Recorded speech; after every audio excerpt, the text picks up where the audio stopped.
톨릭은 어렸을 때부터 남달랐다. 다른 아이들이 울 때도 그는 침묵을 지켰다. 그는 어릴 때부터 자동차를 분해하고 조립하는 데 능숙했다. 3살 무렵부터는 확연히 두드러지는 어른스러운 아이였다. 여자아이들은 그를 잘 따랐고 톨릭은 그런 관심을 늘 좋아했다. 선생님은 식탁에서 톨릭은 문제없이 잘 지낼 것이며 단체 생활에서도 모든 것이 순조로울 것이라고 말씀하시곤 했다. 학교에 입학하기 전 톨릭은 마을의 영웅이 되었다. TV 뉴스에도 그의 이야기가 나왔다. 마당에서 개 한 마리가 한 여자아이에게 달려들었다. 아이가 개를 놀렸는지 아니면 개 자체가 흥분했는지는 중요하지 않았다. 중요한 사실은 덩치가 꽤 큰 그 개가 여자아이를 겁에 질리게 했고 이것이 개의 공격성을 더욱 자극했다는 점이다. 다행히도 마당에는 톨릭이 있었다. 당시 톨릭은 아직 어린 소년이었다. 톨릭은 망설이지 않았다. 그는 차를 움켜쥐고 돌진하며 싸움에 뛰어들었다. 그는 여자아이를 구했지만 자신은 개에게 물려 상처를 입었다. 그 여자아이는 제때 몸을 피해 옷에 두어 군데 상처만 입었지만 톨릭의 양손에는 봉합선이 남았다. 병원에서 상처를 치료할 때 엄마는 울면서 말했다. 대체 너는 어떤 아이니? 엄마는 완전히 정신이 없구나. 내가 달려들었는데 만약 내가 물렸다면 어쩔 뻔했니? 톨릭은 진심으로 엄마를 이해할 수 없었다. 그 아이는 여자아이였고 마침 주변에는 어른 남자아이가 아무도 없었어요. 다른 사람들도 그랬을 거예요. 누가 그 아이를 보호해줘야 했나요? 엄마는 눈물을 닦으며 미소를 지었고 톨릭의 머리카락을 쓰다듬어 주었다. 나중에 그 여자아이의 부모가 찾아와 감사를 표했고 톨릭은 그들의 감사 인사를 받았다. 이전 해의 여름이 끝나고 톨릭은 자유인이 되었다. 그는 학교에 가는 것을 정말로 원했다. 오래전부터 스스로 학교에 가기로 결심했던 것이다. 톨릭이 장차 변호사가 될 것이라고 말했을 때 아빠는 깜짝 놀랐다. 아들아, 내가 변호사가 뭔지나 아니? 네, 알아요. 물론이죠. 사람들을 변호하는 일을 하잖아요. 돈 때문에 범죄자들을 변호하는 사람도 있지만 저는 그러지 않을 거예요. 저는 죄가 없는 사람들만 변호할 거예요. 하지만 변호사는 돈을 내야 하지 않니? 아니요, 저는 무료로 변호해 줄 거예요. 엄마와 아빠는 서로 눈빛을 교환하며 미소를 지었다. 그들은 시간이 지나면 이 모든 환상이 사라지고 아들은 아빠가 어렸을 때 일했던 공장, 하지만 이제는 아빠가 상사로 있는 그곳에서 일하게 될 것이라고 생각했다. 9월 1일 톨릭이 가장 먼저 일어났다. 부모님이 깨어났을 때 톨릭은 이미 부엌 식탁에 앉아 정장을 입고 차를 마시고 있었다. 접시 위에는 샌드위치가 준비되어 있었다. 톨릭의 엄마는 아들을 껴안으며 말했다. 너처럼 이렇게 독립적인 아이가 아니었다면 엄마는 어쩔 뻔했니? 톨릭은 어머니를 매우 사랑했지만 여자들의 포옹은 늘 그를 당황하게 만들었다. 그는 능숙하게 어머니의 입맞춤을 피했다. 무슨 말씀을 하시는 거예요? 저는 이미 다 큰 어른이고 엄마는 아직도 저한테 이러시네요. 아빠는 웃으며 입을 맞췄다. 엄마는 물론이지 우리 성숙한 어른이라고 말했다. 톨릭은 즐겁게 웃었다. 집을 나서며 톨릭은 어머니에게 속삭였다. 엄마, 길에서 꽃 좀 빨리 꺾어오세요. 제가 학교에 가져갈게요. 엄마는 진지하게 고개를 끄덕이며 남편과 눈빛을 교환했고 둘은 웃음을 참지 못했다. 톨릭의 첫 등교는 매우 즐거웠다. 그는 새로운 것을 너무나 좋아했다. 학교에는 흥미로운 것이 아무것도 없다고 생각했는데 아이들이 너무 많았고 마당에 어린아이들뿐만 아니라 이미 공부하고 있는 아이들도 있었다. 톨릭은 이미 오래전에 스스로 글을 읽고 쓸 수 있었고 혼자서 글자를 쓰고 셈을 하는 법을 배웠다. 엄마는 그가 글을 쓰는 것을 도와주었지만 부모님은 톨릭이 배우는데 어려움을 겪을 것이라고 전혀 걱정하지 않았다. 그들은 자신보다 톨릭을 더 신뢰했다. 베라는 16살의 롬카를 만났고 그들은 첫눈에 진정한 사랑에 빠졌다. 롱카는 마을에서 유명한 좋은 집안 출신이었다. 반면에 베라는 그녀가 기억하는 한 부모님이 술에 취해 지내는 것을 보며 자랐다. 그녀가 고아원에 가지 않은 것이 기적일 정도였다. 부모님이 연달아 폭음을 할 때마다 이웃들은 친절하게도 보호기관에 전화를 걸었고 베라를 자신들의 집으로 데려갔다. 그렇게 베라는 건물 전체의 딸처럼 자랐다. 무슨 일이 있어도 베라는 롱카에게는 진정한 미인이었다. 그녀를 처음 본 순간부터 롱카는 그녀에게서 눈을 떼지 못했다. 그들의 지인들은 베라를 멀리하려 했지만 소용없었다. 베라가 18살이 되었을 때 롱카는 그녀를 자신의 부모님께 데려가 동시에 결혼을 결정했다고 알려야 했다. 그들은 베라의 생일이 지난 다음 날 혼인신고서를 제출했다. 그들은 친절하게 환영받지 못했다. 오히려 매우 나빴다. 롱카의 엄마는 즉시 베라에게 달려들었다. 내가 감히 그런 생각을 하다니. 왜 내 아들의 인생을 망치려는 거니? 그는 겨우 20살이야. 인생에서 무언가를 이루고 싶다면 공부를 해야 해. 내가 모두에게 노숙자처럼 살라고 강요하고 있잖아. 그렇게 살고 싶다면 결혼할 필요 없어. 롱카는 우리 집안과 어울리는 좋은 여자와 결혼할 거야. 베라는 울면서 떠나려 했다. 롱카는 부모님의 충격적인 반응에 얼어붙었다. 그는 아버지가 자신을 지지해 줄 것이라고 생각했다. 아버지가 고아원 출신이었기 때문이다. 하지만 아버지는 말했다. 내가 이 사람과 결혼한다면 우리의 도움은 필요 없을 것이다. 롱카는 베라의 짐을 챙기고 그녀의 손을 붙잡고 집 밖으로 뛰쳐나갔다. 그는 뒤에서 어머니가 정신 차리고 돌아와 라고 외치는 소리를 들었지만 뒤돌아보지 않았다. 그날 밤 분노로 가득 찬 그들은 롱카 친구의 집에서 밤을 보냈다. 다음 날 롱카는 도시 외곽의 작은 아파트를 빌렸다. 베라, 내가 집을 정리하는 동안 나는 일자리를 찾아볼게. 베라는 저녁에 롱카가 돌아왔을 때 청소와 요리를 끝내고 있었다. 롱카는 행복해했고 직장을 구했다. 경력이 전혀 없다는 점을 고려하면 꽤 좋은 일자리였다. 롱카는 베라가 공부해야 한다고 주장했다. 베라, 나는 형이고 케이든 A가 있는 동안 일할게. 모든 것이 정해지면 나는 공부를 시작할게. 나는 원격으로 공부하고 학업을 마칠 거야. 사치스럽게 살지는 못하겠지만 내 급여는 아파트 비용을 지불하고 살기에 충분할 거야. 베라는 그에게 매우 고마워했지만 결혼식을 위해 아르바이트를 하기로 결정했다. 롱카는 하얀 웨딩드레스를 입고 하객들을 초대한 아름다운 결혼식을 원했기에 베라가 조금 미루어 주기를 바랐다. 그러나 그들은 결혼식을 더 이상 미룰 수 없었다. 3개월 후 베라는 자신이 임신했다는 사실을 알았다. 롱카는 기쁨에 넘쳤다. 베라, 나는 정말 기분이 좋아. 나는 우리 아기를 위해 또 다른 일자리를 구할게. 괜찮아요. 우리가 감당할 수 있어요. 베라는 그를 믿었다. 그는 가장 믿음직한 사람이었기 때문에 늘 그를 믿었다. 베라는 출산하는데 정말 어려움을 겪었다. 2주 동안 진통을 겪은 것이다. 롱카는 베라의 임신 기간을 겨우 견뎌냈다. 그는 본업에 충실했고 베라는 저녁과 밤 시간을 이용하여 택시 운전을 했다. 유모차, 기저귀, 아기 옷 등 많은 물건을 미리 사두었다. 그들은 결혼은 하지 않았지만 출산 후에는 서명만 하면 된다고 생각했다. 흰 웨딩드레스가 무슨 소용이 있겠는가? 그들은 오랫동안 함께했고 이제 딸을 갖게 되었다. 롱카는 베라의 생일 전날인 오늘 향기가 올 거예요라고 약속했었다.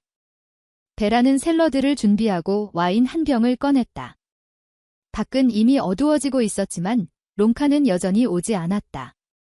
베라는 걱정하기 시작했다. 롱카는 늘 말한 대로 행동했다. 그는 2~3시간만 택시를 운전하고 바로 집으로 돌아오겠다고 약속했다. 밤 11시가 되었지만 베라는 영문을 알 수 없었다. 아마도 그는 아주 큰 콜을 받았을 것이다. 큰 콜은 좋은 돈이 되니 베라는 오히려 기분이 좋았다. 베라는 소파에서 잠이 든 줄도 몰랐다. 누군가의 전화에 잠에서 깼다. 베라가 문으로 다가가 문을 열었다. 롱카의 친구가 문 앞에 서 있었다. 그 친구는 롱카와 함께 일했다.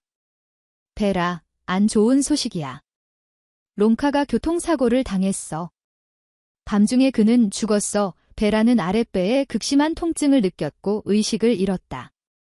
그 후 그녀는 여러 번 정신을 잃었다. 의사들이 달려왔고 아이의 울음소리가 들렸다. 롱카의 엄마가 소리를 지르며 베라의 얼굴을 향해 비명을 질렀다. 바로 내가 우리 아들을 죽였어. 베라는 2주 후 퇴원했다. 롱카는 이미 매장된 후였다. 롱카의 엄마는 베라에게 아들의 무덤에조차 오지 말라고 소리쳤다. 베라는 걸어서 집으로 돌아와 아파트에 들어섰다. 그녀는 딸을 품에 안고 소파에 앉았다. 그런 다음 눈물을 닦았다. 무언가를 해야 해. 그녀는 아기에게 밥을 먹이고 다음에 무엇을 할지 결정해야 했다. 그녀는 아파트와 아이를 혼자 감당할 수 없다는 것을 잘 알고 있었지만 어떻게 해야 할지는 몰랐다. 그녀는 옷장 속에 2달치 월급을 세어보았다. 그것이 그녀가 가진 전부였다. 아파트를 사기는커녕 월세를 낼 수 있는 공식조차 없었다. 어제 베라가 유모차를 밀고 거리를 걷고 있을 때 아파트 주인이 찾아와 말했다. 모두 이해하지만 나에게도 돈이 필요해요. 그래서 일주일 후면 베라와 아기는 아파트에 머무를 수 없게 된다. 베라는 결심하고 롱카의 부모님 댁으로 향했다. 카티아는 결국 그들의 손녀가 아니던가? 그녀는 초인종을 눌렀다. 롱카의 엄마가 문을 열었고 베라에게 집 안으로 들어오지 못하게 했다. 제발 도와주세요. 카티아는 롱카의 딸이에요. 아니면 카티아를 데려가 주세요. 저는 더 이상 아이를 먹여 살릴 수 없어요. 내가 감히? 그전에는 뭘 생각했니? 내 잘못으로 내 아들이 무덤에 갔어. 아이를 운명에 맡기렴. 낳았으니 책임을 져. 여기를 떠나. 다시는 돌아오지 마. 이 아이는 잊어. 우리는 아무도 필요 없어. 그 여자는 베라 앞에서 문을 쾅 닫았다. 베라는 코끝이 찡해지도록 눈물을 흘렸다. 그녀는 다음 날인 일요일에 아파트를 비워야 했기에 어떻게 해야 할지 알 수 없었다. 그녀는 밤새도록 잠을 이루지 못했다. 울면서 계속 생각했지만 아무런 방법도 떠오르지 않았다. 아침이 되어서야 베라는 결심했다. 그날 아침에도 많은 사람이 거리를 걷고 있었다. 그녀는 쉬는 날을 준비하고 딸에게 입을 맞췄다. 그녀는 카티아를 유모차에 태우고 밤새도록 썼던 편지를 챙겼다. 날씨는 좋지 않았다. 비가 내리고 있었다. 베라는 악천 후에도 불구하고 공원으로 나갔다. 비가 왔음에도 불구하고 산책하는 사람들이 꽤 있었다. 베라는 아무도 자신을 보지 않는 순간이 올 때까지 공원을 걸었다. 그녀는 유모차를 비를 피할 수 있는 덤불 아래에 두고는 서둘러 눈물을 흘리며 달렸다. 그녀는 카티아가 빨리 발견되기를 바랄 뿐이었다. 톨릭은 비를 매우 좋아했다. 아니, 그 이상이었다. 그는 비 속을 걷는 것을 즐겼다. 거리에 사람이 많지 않고 조용해서 좋았다. 빗방울이 막 떨어지기 시작할 때 모든 것이 씻겨 깨끗해져서 아름답게 보였다.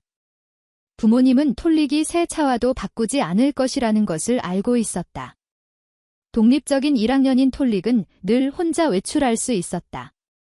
부모님은 톨릭이 마당에 있겠다고 말하면 마당에 있을 것이고 1시간 후에 돌아오겠다고 말하면 1시간 후에 돌아올 것이라고 100% 확신했다. 오늘 톨릭은 비가 오는 공원에 가기로 결정했다. 엄마는 톨릭이 가장 좋아하는 파이를 굽고 있었는데 파이 냄새가 온 집안에 퍼지기 시작하자 톨릭은 진지함을 잃을까 봐 기다리지 않고 바로 가기로 했다. 그는 공원의 중앙길을 따라 걸었다. 그러다 사람들의 발길이 훨씬 적은 작은 길로 접어들었다. 그는 뭔가를 곰곰이 생각하며 걷다가 칭얼거리는 소리를 들었다. 톨릭은 처음에 작은 강아지가 추위에 떨고 있나 생각했다. 비가 오자 그는 덤불 뒤를 살피기 시작했다. 벤치에 앉아있던 한 남자가 무언가를 눈치채고는 고개를 돌렸다. 낯선 사람의 시선을 피해 톨릭은 덤불 뒤로 돌아갔다. 그곳에는 유모차가 있었다. 톨릭이 안을 들여다보자 아기가 울고 있었다. 소녀는 주변을 둘러보았다. 아이 옆에는 봉투 하나가 놓여 있었다. 톨릭은 아이에게 젖꼭지를 물리고 편지를 읽기 시작했다. 첫 줄을 읽자마자 그는 편지를 접었다. 톨릭은 단호하게 유모차 손잡이를 잡고 서둘러 집으로 향했다. 그는 유모차를 열어 어머니가 계신 부엌으로 가져갔다. 엄마, 여기요. 도움이 필요할 것 같아요. 유모차를 보자마자 엄마는 가슴이 철렁 내려앉았다. 톨리야, 이게 뭐니? 이 아이는 어디서 데려왔어? 부모님은 널 찾으러 오실 거야. 아빠는 눈을 크게 떴다. 이 아이의 엄마요? 공원에서 찾았어요. 부모님이 편지를 버리고 갔어요. 아이에게 밥을 주었는지 아니면 그냥 두고 간 건지 모르겠어요. 유모차는 얼마짜리일까요? 어딘가에 신고하겠지만 엄마는 아마 어디인지 아실 거예요. 톨릭은 말하면서 유모차 덮개를 벗겼다. 왜 거기 서 계세요? 아기에게 밥을 줘야죠. 그는 봉투를 꺼내 아버지에게 건넸다. 엄마를 보자. 그녀는 정신을 차리고 유모차 속 아기를 안았다. 병과 심지어 분유까지 있었다. 그녀는 아기 소녀의 기저귀를 갈아주고 밥을 먹이는 일로 분주했다. 아빠는 편지를 뜯어 읽었다. 거기에는 이렇게 적혀 있었다. 저와 제 딸 카티아를 용서해 주세요. 사람들의 도움을 거부하는 것은 아니지만 더 이상 감당할 수 없습니다. 19살의 남편이 죽었고 그의 친척들이 저를 세든 아파트에서 쫓아냈어요. 저는 제 아이를 고아원에 보낼 수 없어서 너무 부끄럽고 가슴 아프지만 이렇게 합니다. 혹시 제가 나쁜 엄마였다면 용서해 주세요. 제 딸은 당신들에게 행복을 가져다 줄 거예요. 저는 그저 불행만 가져다 줄 테지만요. 그 다음에는 아이의 출생 목록, 이미 맞은 예방접종 목록 등이 있었다. 톨릭의 부모님은 서로 눈빛을 교환했다. 아빠는 그래, 괜찮다라고 말했다. 톨릭은 이 편지를 쓴 여자의 심각함을 진심으로 느꼈다. 그 여자아이는 엄마 품에 안겨 평화롭게 잠들었다. 엄마, 아빠, 우리가 카티아를 키우면 안 될까요? 이 아이는 정말 예쁘고 사랑스러워요. 공간도 충분하고 제가 도울게요. 아들아, 그렇게 간단한 일이 아니야. 이 아이는 길에서 발견된 새끼 고양이가 아니잖니. 이 아이를 키우려면 서류와 허가가 필요해. 너무 복잡해서 사실상 불가능하단다. 톨릭은 기분이 상해 노래를 흥얼거리며 카티아에게 다가갔다. 카티아, 두려워하지 마. 내가 찾아올 때 돌봐줄게. 내가 자라서 나와 결혼하면 아무도 너를 화나게 하지 못하게 지켜줄 거야. 그는 어머니와 아버지를 떠났다. 두 사람은 서로 눈빛을 교환했다. 엄마는 눈물을 닦았다. 아빠는 경찰에 전화하는 동안 엄마는 자신의 논문을 썼다. 해 진력이 되어서야 보호기관에서 사람들이 왔다. 그들은 저녁 늦게 도착했다. 그 여자는 편지를 읽더니 고개를 저었다. 운전자가 유모차를 가져갔고 여자는 아기 옷을 입히고 있었다. 아이의 엄마는 참을성이 없었군요. 어디로 갔을까요? 여자는 말했다. 이제 먼저 어린이 병원으로 가서 검진을 받고 필요하다면 치료를 한 다음 요양시설로 데려가야 합니다. 톨릭은 그 여자에게 다가가서 물었다. 제가 그녀를 데려갈 수 있을까요? 그 여자는 미소를 지으며 말했다. 만약 내가 이 아이의 아빠라면 모를까? 톨리야, 그들은 카티아를 데려갔다. 톨릭은 공허함과 외로움을 느꼈다. 그는 계속 자신의 방에 틀어박혀 있었다. 이틀 후, 톨릭은 카티아가 걱정되었다. 그는 더 이상 참을 수 없었다. 그는 돼지 저금통을 꺼내 가게에서 돈을 주고 아기 장난감인 딸랑이를 사서 병원으로 향했다. 접수실 간호사가 그를 가로막았다. 어른 없이는 들어갈 수 없다는 것이다. 톨릭은 이런 상황에 대비하고 있었다. 간호사님은 저를 톨릭이라고 모르실 거예요. 이해합니다. 하지만 부모님께 전화해 주세요. 부모님은 직장에 계세요. 제가 가서 이 여자아이를 확인하고 딸랑이를 가져다 주는 게 뭐가 나쁜가요?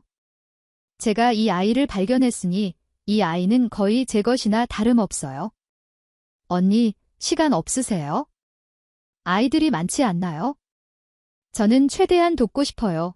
톨릭은 눈썹을 치켜올리며 매우 성숙하게 논리적으로 설명했다. 간호사는 당황했지만 마침 대화를 듣고 다가온 의사가 그녀를 도왔다. 의사는 미소를 지으며 이 진지한 소년이 마음에 든다는 듯이 말했다. 아, 아기들은 빨리 익숙해져. 곧 너에게 익숙해질 거고 내가 잊으면 울게 될 거야. 톨릭은 의사에게로 돌아서서 얼굴을 찌푸렸다. 그런 말도 안 되는 소리는 할 수 없어요. 저는 그 아이를 잊지 않을 거예요. 그리고 그 아이가 자라서 저와 결혼하면 그녀는 당신의 간호사가 될 거예요. 의사는 더욱 크게 웃었다. 좋아, 그럼 가자. 내가 널 데려다 줄게. 의사는 톨릭을 병실로 데려가 소녀가 있는 곳을 보여주었다. 톨릭은 그녀를 즉시 알아보았다. 그는 일하는 태도로 다가갔다. 그는 담요를 펼치고 아이를 바라보았다. 이 물은 오래전에 필요했을 거예요. 그들은 물을 바꿔주었다. 의사는 놀랐다. 물은 아침에 갈아주었어야 했기 때문이다. 아기를 돌보기 위해 무엇을 할 수 있나요? 톨릭은 물었다.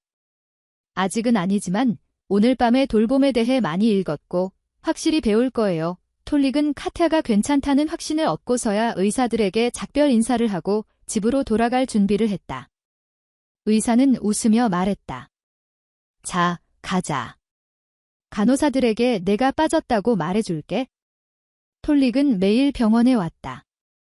모두가 이미 그를 알고 있었고 그를 반겼다. 심지어 간호사들은 카티아에 대해 톨릭에게 조언을 구하기도 했다. 어느 날 톨릭이 카티아를 방문했을 때 의사가 다가왔다. 자, 톨리야. 내일 카티아는 고아원으로 옮겨져. 톨릭의 눈에 눈물이 고였다.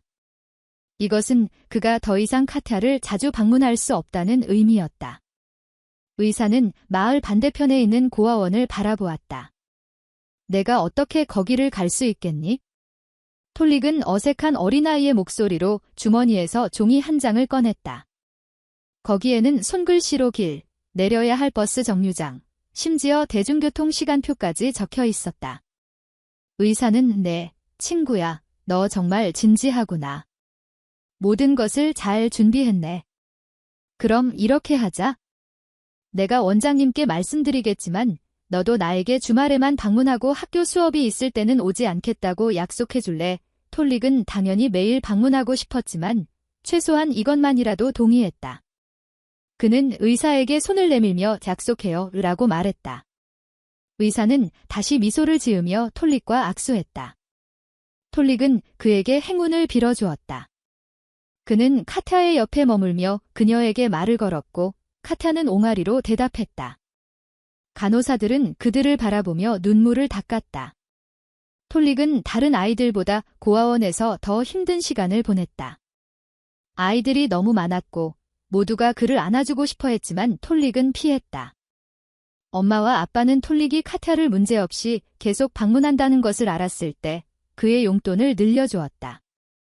버스 요금에 필요한 만큼이었고 심지어 집으로 전화할 수 있도록 간단한 휴대폰도 사주었다. 엄마는 가끔 카티아에게 장난감 옷을 가져다 주기도 했다.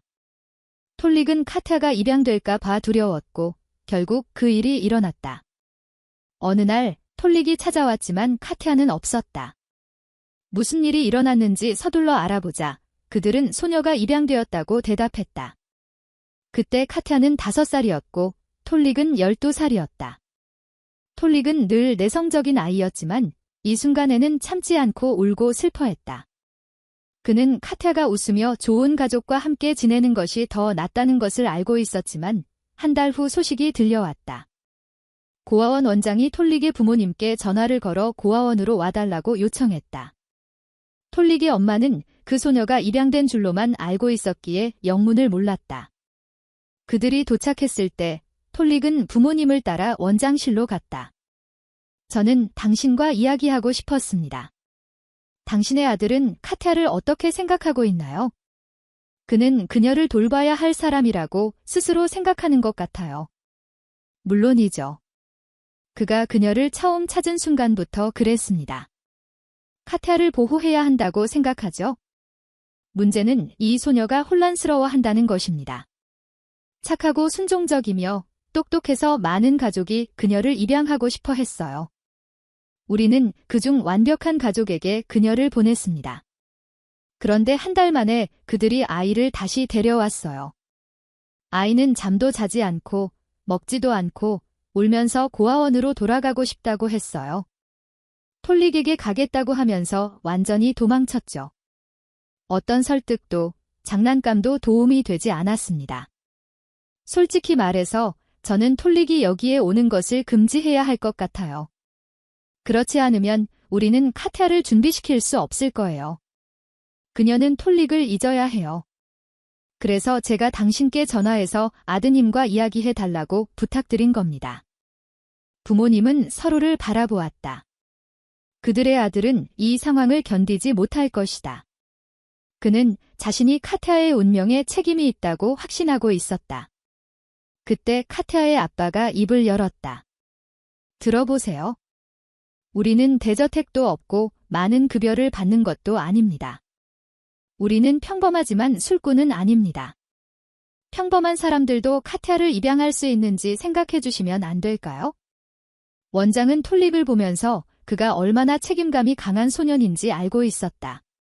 그가 진지하고 공부도 잘하고 심지어 스포츠도 하고 있다는 것을 알고 있었다. 그는 톨릭이 카티아를 결코 포기하거나 모욕하지 않을 것이라고 확신했다. 만약 당신들이 정말로 확신한다면 물론이죠. 제가 도와드리겠습니다. 카티아가 당신들과 함께 있는 것이 더 나을 것 같습니다. 엄마와 아빠는 오랫동안 웃었다. 그들도 이미 카티아의 입양을 생각했지만 자신들의 기회가 희박하다고 여겨 톨릭에게 말하지 않기로 결정했던 것이다. 하지만 이제 카티아가 돌아왔다는 사실에 대해 말해줘야 했다. 톨릭은 창가에 있는 자신의 방에 앉아 있었다. 톨리야, 왜 집에 있니? 톨릭은 돌아섰다. 카티아가 없으니 제가 어디에 있어야 할까요? 저는 카티아가 보고 싶었어요. 카티아는 입양되었잖아. 이 톨릭은 다시 돌아섰다. 아빠는 창문 너머로 엄마에게 윙크를 보냈다. 글쎄, 모르겠구나. 한 30분 전에 내가 지나가는데 사람들이 뛰어다니면서 그 아기가 다시 돌아왔다고 말하더구나. 부모님이 심장마비를 일으킬 뻔했다고. 톨릭이 돌아섰다. 아빠가 농담하는 거겠지. 아빠는 농담이 아니었단다라고 말했다. 30분 후 톨릭은 이미 고아원 복도에 있었다. 그는 자신에게 달려오는 어린 소녀와 마주쳤다. 소녀는 팔을 벌리고 별표 톨릭은 내 거야. 별표라고 소리쳤다. 그날부터 톨릭은 마치 다시 살아난 것 같았다. 학교가 끝나면 카티아의 집으로 달려갔고 주말은 거의 전부 카티아와 함께 보냈다. 어느 날 톨릭이 등교 준비를 하고 있을 때 그의 엄마가 학교 교실로 들어왔다. 선생님께 전화해서 오늘 내가 오지 않을 거라고 말씀드렸단다. 엄마, 무슨 일이에요? 저는 아무것도 필요 없는데요. 톨리야, 그냥 우리와 같이 가자. 톨릭은 이 수수께끼가 무엇인지 궁금해하며 차에 탔다. 그들은 운전하기 시작했다. 그들은 고아원에 들렀다. 톨릭은 엄마와 아빠를 보자 카티아에게 뭔가 잘못된 일이 생겼음을 알았지만 엄마는 걱정하지 마. 카티아는 괜찮아 라고 말했다. 부모님은 들어갔다가 바로 나왔다. 원장실에서 한 여자가 그들을 웃으며 맞이했다. 가자. 그들은 복도를 따라 카티아가 머물렀던 그룹 앞으로 걸어갔다. 소녀는 오늘은 톨릭 생일이에요. 제가 이미 작은 인형을 사뒀는데 집에 두고 왔어요. 라고 말했다. 톨릭은 원장의 서류 가방이 무슨 뜻인지 이해하지 못했다. 그는 그룹을 둘러보고 1분 후 그곳을 떠났다. 보모와 카티아가 함께 있었다. 카티아는 톨릭을 보자마자 달려와 그를 껴안았고 그 자리에 얼어붙었다. 자, 카트야. 이제 집에 갈 준비를 하자. 그때 톨릭은 무슨 일이 일어나고 있는지 이해하기 시작했다. 그는 어머니를 바라보고 아버지를 바라보았다. 톨릭은 미소를 지으며 달려가 그들을 껴안았다. 모두가 집에 도착했을 때 카트야는 매우 당황해했고 계속해서 톨릭에게 다가왔다. 그녀는 엄마와 아빠에게 물었다. 저 항상 여기서 살 건가요? 톨릭이랑 같이요? 물론이지. 엄마가 긍정적으로 대답하자 카트야는 모두를 안았다. 모두가 5분 정도 진정했을 때 카트야는 잠결에 엄마에게 속삭였다. 좋아요. 엄마, 저를 다시 데려가지 마세요. 아빠는 눈물을 흘리며 카트야를 껴안기 시작했고 자신도 모르게 몸을 돌렸다. 시간이 흘렀지만 카트야는 가족을 실망시키지 않았다. 그녀는 정말 좋은 딸이 되었다. 가족은 카트야가 없었을 때 어떻게 살았는지 이해하지 못했다. 카트야는 집안일을 도울 뿐만 아니라 매우 친절하고 애정이 넘쳤다. 톨릭은 12살이었을 때 카트야를 찾았지만 군대에 입대했을 때 카트야가 좋은 손에 맡겨졌다는 것을 알았다. 엄마와 아빠는 입양된 딸과 친아들을 차별하지 않았다.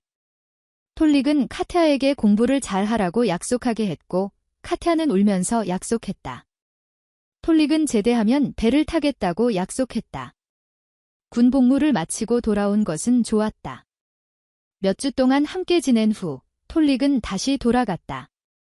그가 카트야와 대화한 횟수는 그들이 직접 만난 횟수보다 적었다. 톨릭은 거의 1년에 한 번씩만 집에 왔고 항상 바다에 있었다. 오늘은 카트야의 18번째 생일이었다. 엄마와 아빠는 아침부터 무언가 신비로운 일로 분주하게 움직였다. 카트야는 아빠의 표정 아래에 숨겨진 것을 알아채는 방법을 알고 있었는데 아빠는 늘 카트야에게 모든 것을 말해주는 든든한 바위 같은 존재였기 때문이다. 카트야는 완전히 지쳐 있었지만 아빠는 늘 그녀의 곁에 있었다. 아빠는 그들이 저녁 식사를 함께 할 것이라고 계속 강조했다. 카트야는 카페에 가기로 결정했고 다른 사람을 원하지 않는다고 주장했다. 엄마는 친구들을 초대하고 싶었지만 카트야는 가족과 함께 하루를 보내고 싶었다. 오후 1시경 그들은 걸어서 카페로 가기로 했다. 카페는 가까이에 있었다. 날씨가 정말 좋았다. 엄마는 카트야를 보며 감탄했다. 우리 딸이 이렇게 성숙하고 아름다워진 게 언제부터였을까? 엄마는 카트야가 친딸처럼 자랑스러웠다. 카트야가 테이블에 앉자 카페 안의 모든 사람이 그녀를 돌아보았다. 밝은 머리카락, 검은색의 얇은 눈썹, 그리고 검은 눈 그들은 즐겁게 이야기하며 어린 시절의 일들을 회상했다. 그때 방이 갑자기 조용해졌다. 카트야는 주의를 기울이지 않았지만 누군가 손으로 그녀의 눈을 가렸다. 카트야는 누구인지 짐작할 수 없었지만 심장이 갑자기 뛰기 시작했다. 불공평하잖아. 내가 누군지 너도 알잖아. 톨릭이 손을 떼며 소리쳤다. 카트야는 벌떡 일어나 톨릭의 목에 매달렸다. 톨릭의 손에는 거대한 하얀 장미 꽃다발이 들려 있었다. 카페 안의 모든 여자들이 꽃다발을 보고 입을 벌렸다. 모두가 서로를 껴안고 앉았다. 카트야는 어리둥절한 표정으로 톨릭을 바라보았다. 톨릭, 너 맞지? 너 여기서 뭐해? 엄마와 아빠는 서로 눈빛을 교환했고 톨릭은 자리에 앉았다. 그는 카트야가 3년 동안 각진 소녀에서 이렇게 아름다운 소녀로 변했다는 것을 깨달았다. 심장이 계속해서 아프게 뛰었다. 자신에게 무슨 문제가 있는지 이해할 수 없었지만 이것이 좋은 징조가 아니라는 것은 알았다. 카트야는 반지를 6개만 봤다. 아니, 엄마는 7개나 알고 있었나? 카트야가 오늘 엄마와 공유했던 비밀이었다. 톨릭은 할 수 있는 한 자연스럽게 행동하려고 노력했지만 사실은 주변에 아무도 남아있지 않기를 바랐다. 톨릭은 여전히 카트야를 바라보고 있었다. 기절하지는 않았지만 말 그대로 넋을 잃은 상태였다. 그는 하고 싶었던 말을 계속 잊어버렸다. 그들이 어린 시절을 회상하기 시작했을 때 상황은 조금 나아졌다. 엄마는 톨릭이 유모차를 가져오자마자 카티아와 결혼하겠다고 선언했던 일을 기억해냈다. 그들은 웃었고 톨릭은 갑자기 말했다. 카티아는 이제 18살이니까 결혼할 수 있잖아. 나와 결혼해줄래? 카티아는 갑자기 돌아서서 진지한 얼굴로 톨릭에게 다가가 말했다. 그럴게요. 이 이야기는 리어 채널을 위해 녹음되었습니다. 저희 이야기를 모두 들어주셔서 감사합니다. 월드 오브 히스토리 채널을 구독해주시고 영상 아래에 좋아요를 눌러주시면 감사하겠습니다. 다음 만남에서 뵙겠습니다.